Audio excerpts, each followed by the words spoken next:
বড় করে সবাই যুক্ত থাকবে।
সকল স্বামীগুরু মহারাজের শ্রীচরণে।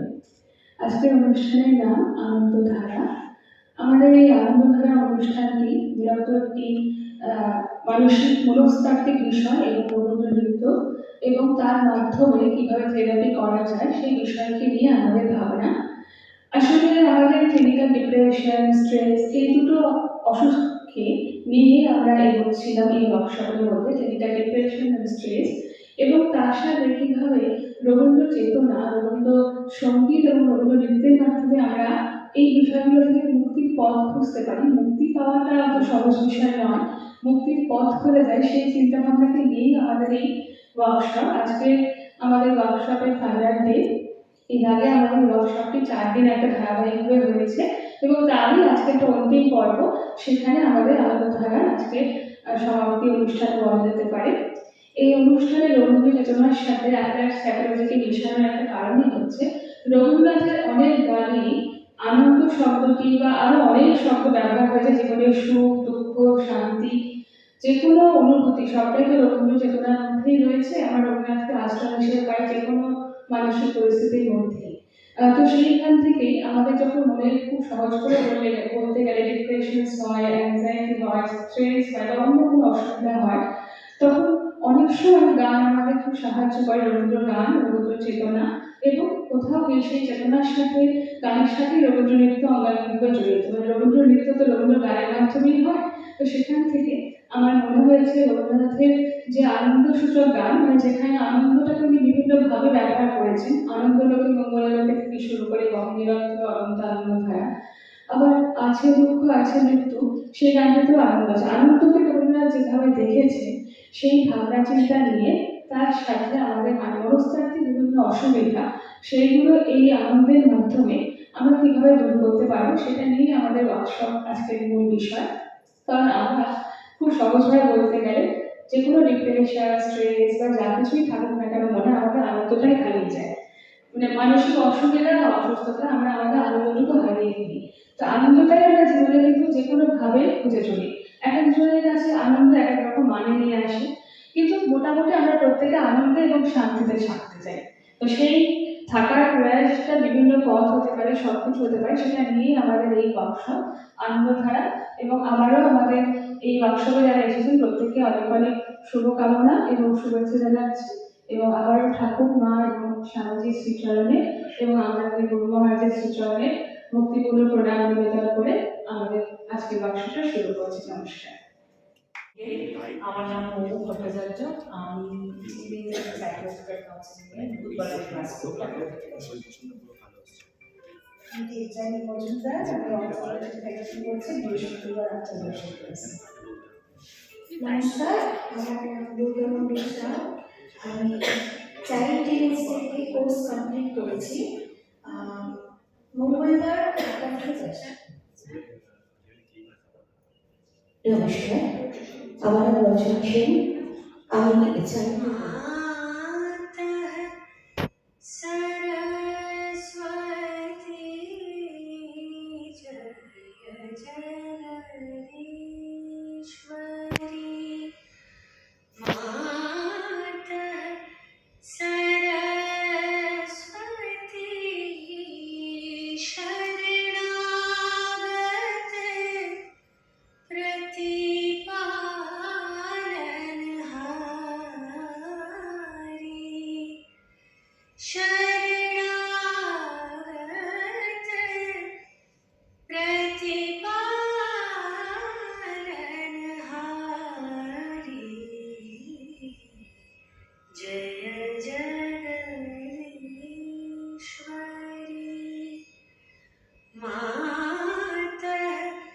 স্ট্রেন অ্যাকচুয়ালি, ঠিক আছে? দেখুন স্ট্রেস কখন হয়, নর্মাল একটা স্ট্রেস থাকে যেটা ডে টু ডে লাইফে আমাদের প্রত্যেকের কম বেশি একটা স্ট্রেস আছে। Actually stress is not a খুব সিভিয়ার ডিসঅর্ডার, ঠিক আছে? স্ট্রেসটাকে আমরা সাইকোলজিক্যাল খুব সিভিয়ার ডিসঅর্ডার্স এর মধ্যে দিই না, কিন্তু বাট রেগুলার ওয়াইজ যদি আমাদের দেখা যায় যে খুব বেশি পরিমাণে ফিলিং অফ স্ট্রেসটা হচ্ছে, সেটা তখন একটা ডিসঅর্ডার্স এর রূপ নেয়, ঠিক আছে? বা সেটা একটা অসুবিধা থেকে অসুস্থতার রূপ নেয়। সেটা আমাদের stress is a feeling of emotional and physical tension. দেখুন প্রথমে যখন আমরা স্ট্রেস ফিল করছি, কোনো একটা বিষয়ে আমার খুব টেনশন হচ্ছে, অ্যাংজাইটি, এটা হচ্ছে সাধারণভাবে বলি স্ট্রেস হচ্ছে, এটাও বুঝি। কখন হচ্ছে আমার একটা বিষয় দরকার, আমার একটা কোনো চাহিদা বলুন, ডিমান্ড বলুন, ইচ্ছে বলুন, সেটা ফুলফিল হচ্ছে না, বা ওভারলি কাজ করছে সেটাকে করার জন্য। দেখুন আমাদের প্রত্যেক মানুষের জীবনে ডিমান্ড মানে সে যে কোনো রকমের একটা ডিমান্ড, যেটা আমাকে করতে হবে। আচ্ছা যেমন কলেজে কাজ থাকতে পারে, স্কুলের অফিসে, প্রত্যেকটা তাদের একটা টার্গেট রয়েছে, তাই কম বেশি everything is a target in life. সে ছেলেমেয়ের রেজাল্ট হোক, নিজের রেজাল্ট হোক, নিজের পড়াশোনা হোক, রিলেশনশিপ হোক, there is everything is a goal. এবার এই গোলটা যখন আমাদের নিতে হয়, চাকরি রিলেটেড স্ট্রেস হতে পারে, চাকরি না হওয়ার স্ট্রেস হতে পারে, মানে আমাদের টোটাল লাইফ সার্কেলে যে কোনো বিষয়ে আমাদের যখন কোনো স্ট্রেস হচ্ছে, সেটা থেকে আমাদের কিন্তু ইমোশনাল বিভিন্ন রকমের ক্রাইটেরিয়া শুরু হয়ে যাচ্ছে। নাম্বার ওয়ান শুরু হচ্ছে আমাদের দেখে আমাদের ফিলিং, কোথাও গিয়ে আমাদের মুড একটা ইস্যু হচ্ছে, নট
তার পাশাপাশি মিউজিক থেরাপি এবং ডান্স থেরাপি, ডান্স থেরাপির মাধ্যমেও এই বিষয়গুলো থেকে আমরা কিছুটা মুক্তির পথ বুঝতে পারি।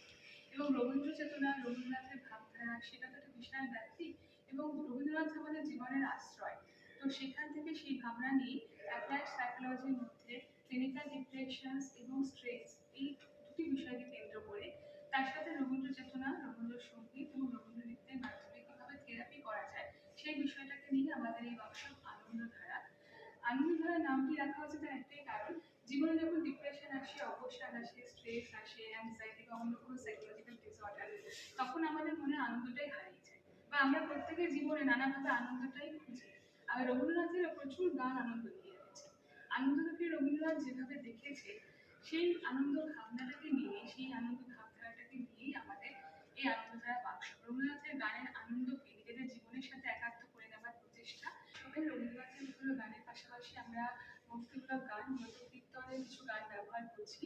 কারণ কীর্তনও মানুষের মনের মধ্যে বিভিন্ন রকমের ভাবে জড়তা কাটাতে সাহায্য করে, একটা ভক্তি রস উৎপাদন করে এবং রবীন্দ্রনাথ কীর্তন থেকে অনুপ্রাণিত হয়ে অনেক গান রচনা করেছে। আমাদের রামকৃষ্ণ মিশনের প্রেসিডেন্ট মহারাজ প্রেসিডেন্ট মহারাজের উৎসাহে আশীর্বাদ নিয়ে এটা কাজ শুরু করেছি আমরা।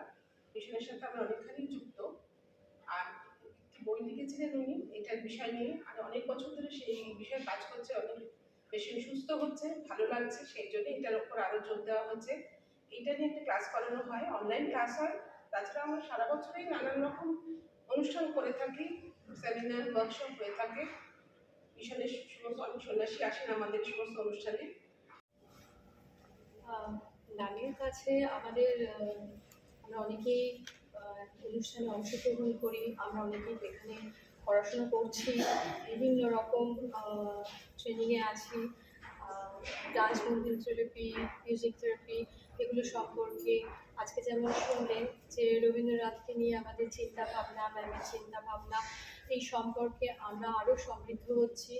আর আমরা নিজেদের লাইফে, নিজের জীবনে অনেকভাবে এগুলোকে কাজে লাগাচ্ছি।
আছে? হাত দিয়ে এবার আস্তে আস্তে 1 ডান পাশে 1 2 3 4 5 6 7 8 5 দিকে তাকাও 1 2 3 4 5 6 7 8 9 10 এবার হাত উপরে করো 1 পাটা যেমন করছে তার সাথে 1 1 2 3 4 5 তারপর 1 2 3 4 5 নিচ থেকে 1 2 3 4 5 এবার আমার হাতটা প্রণাম করছি একটু সহজ সহজ মুভমেন্টই আমরা আগে করবো কারণ বারবারই বলছি পেশেন্টদের ক্ষেত্রে এগুলো করতে অনেক টাফ হয় আমরা ঝপঝপ করে করছি না এই জন্য শুরু করি আস্তে আস্তে সাইডে এগোচ্ছি দেখো 1 আমারটা দেখে দেখো তাহলে সুবিধা হবে 1 2 3 4 আবার 1 2 3 মধু মধু মোদিত হৃদয়ে হৃদয়ে রে মধু মধু মোদিত হৃদয়ে নব প্রাণ উচ্ছ্বসিল আজি নব প্রাণ উচ্ছ্বসিল আজি বিচলিত চিত ঝলিলে বিচলিত চিত ঝলিল মাননা ঝল ঝল ঝঙ্কৃল মঞ্জিরে মঞ্জিরে অঙ্কি হে ভুবন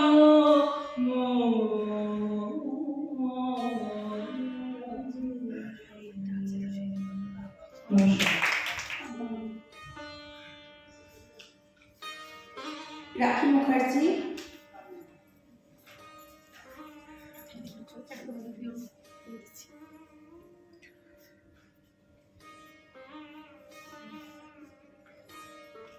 রেশমি মুখার্জি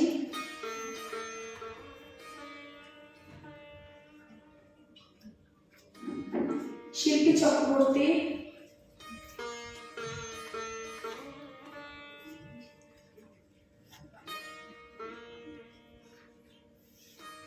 সুবর্ণা রায়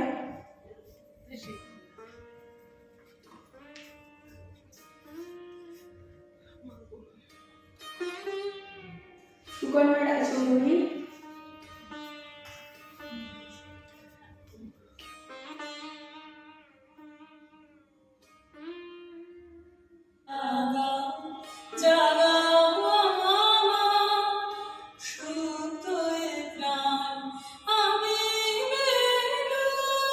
আমার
জাগে আছে দুঃখ আছে মৃত্যু বিরহ দাহন লাগে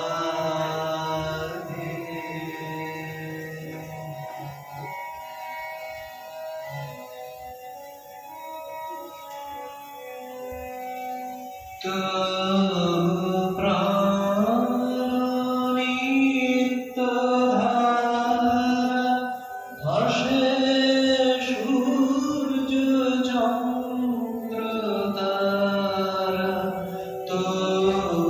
প্রাণিত ধারা ভাসে সূর্য চন্দ্র তারা বসন্ত নিকুঞ্জে আসে বিচিত্র রাগে আছে দুঃখ আছে মৃত্যু বিরহ লাগে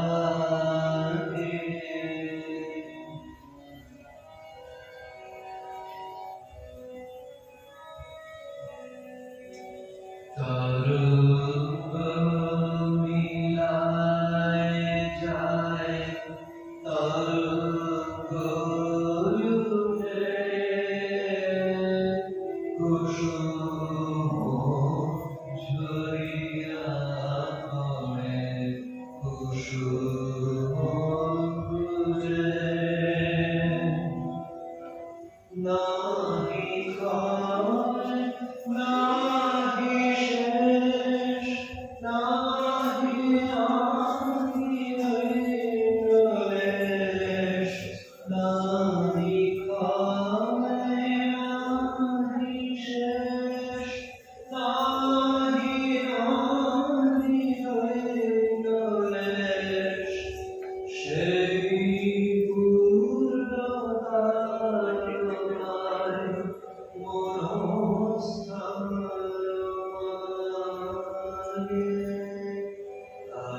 আছে দুঃখ আছে মৃত্যু বিরহ লাগে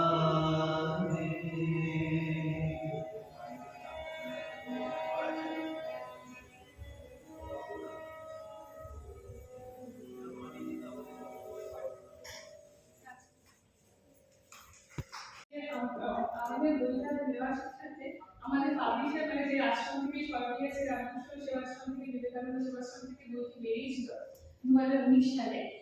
সেই আশ্রমের সাথে যারা যুক্ত আমাদের ইনস্টিটিউশনের সাথে যুক্ত একেবারে আমার নিজের মানুষ তারা তো তারাও আজকে রয়েছে বইটি প্রচ্ছদ করেছেন দেবরাজ মিত্র, উনিও রয়েছেন। আমি আমাদের ইনস্টিটিউশনের চাকরি মেম্বার, সমস্তটাই যে আমাদের প্ল্যান করে শেষ হয়ে হচ্ছে তা নয়, কিন্তু আমরা প্রত্যেকেই সেই সময় বইয়ের কাছে ছিলাম। পরবর্তীকালে প্রেসিডেন্ট মহারাজ বর্তমান সর্বগুরু মহারাজ আমাদের রামকৃষ্ণ মঠ মশাই তার কৃপাতেই আমার এই বইটি লেখার শুরু, মানে বই নির্বাচন ভাবনাও সেই মুহূর্তে ছিল না 2019 সালে এই বিষয়কে নিয়ে। তার আগে ডান্স থেরাপি নিয়ে রিসার্চ কাজ অনেক বছর ধরে করেছি, কিন্তু বইটি লেখার উৎসাহ পেয়েছিলাম আমার গুরু মহারাজের কাছ থেকে এবং ডান্স থেরাপি নিয়ে কাজ শুরু করেছিলাম 15% মহারাজ কৃপা এবং আমার গুরু মহারাজের কৃপাতে। এবং বইটি লেখার ভাবনা আসে 2019 সালে, তখন আমার গুরুদেবের এটা ইন্সপিরেশন ছিলেন। এবং বইটা লেখার পর যখন এই প্রচ্ছদের বিষয় আসে বা তখন বই লেখা বা বই সংক্রান্ত কোনোরকম ব্যবসায়ী হওয়ার ধারণা আমাদের কারণ ছিল না, বা এখনো মহারাজ পরম পূজ্যপাত স্বর্ণানন্দ। আমি যে কবিতাটা বলবো আজকে কবিগুরু রবীন্দ্রনাথ ঠাকুরের বীরভূম, এই কবিতাটার সঙ্গে আমার জীবনের একটা আনন্দ জড়িয়ে আছে। একটু ছোট্ট করে আমার স্টুডেন্ট আছে অভি।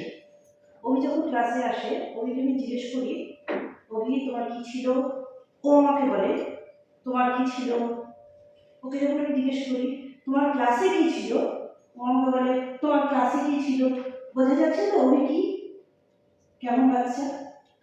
এভাবে ক্লাস চলছে, ওকে আমি বীর পুরুষ দিয়েছি, কোনো কিছু ভেবে না। ক্লাসে এসছে, যথারীতি প্রশ্ন করেছি, যে প্রশ্ন রেগুলার করি, অভি কি ছিল?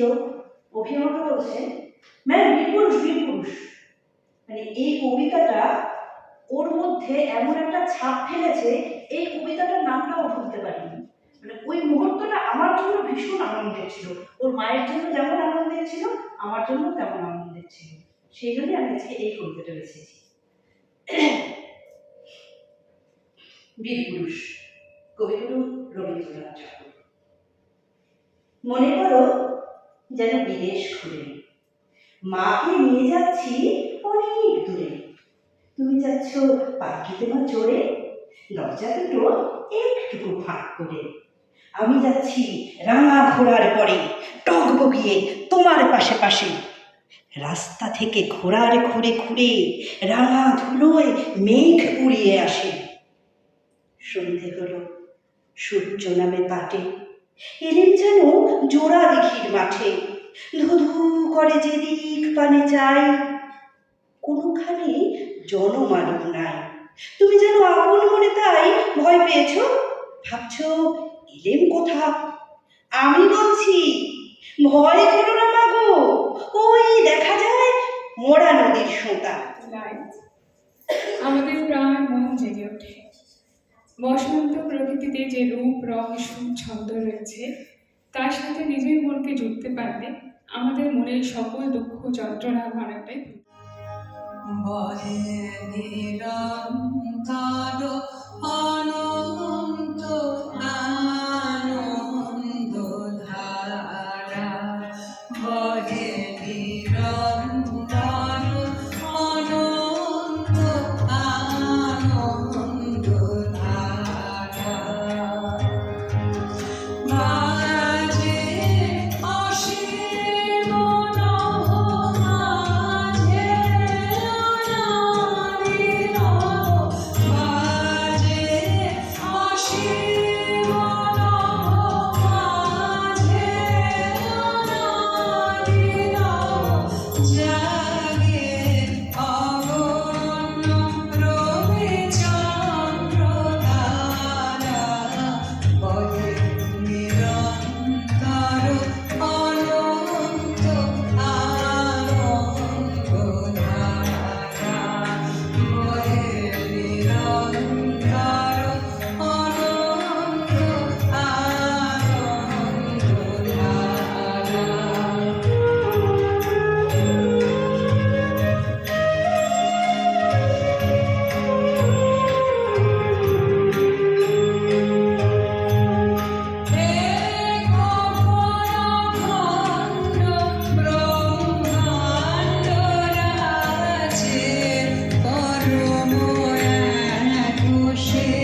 নিরন্তর অনন্ত আনন্দ ধারা বহে নিরন্তর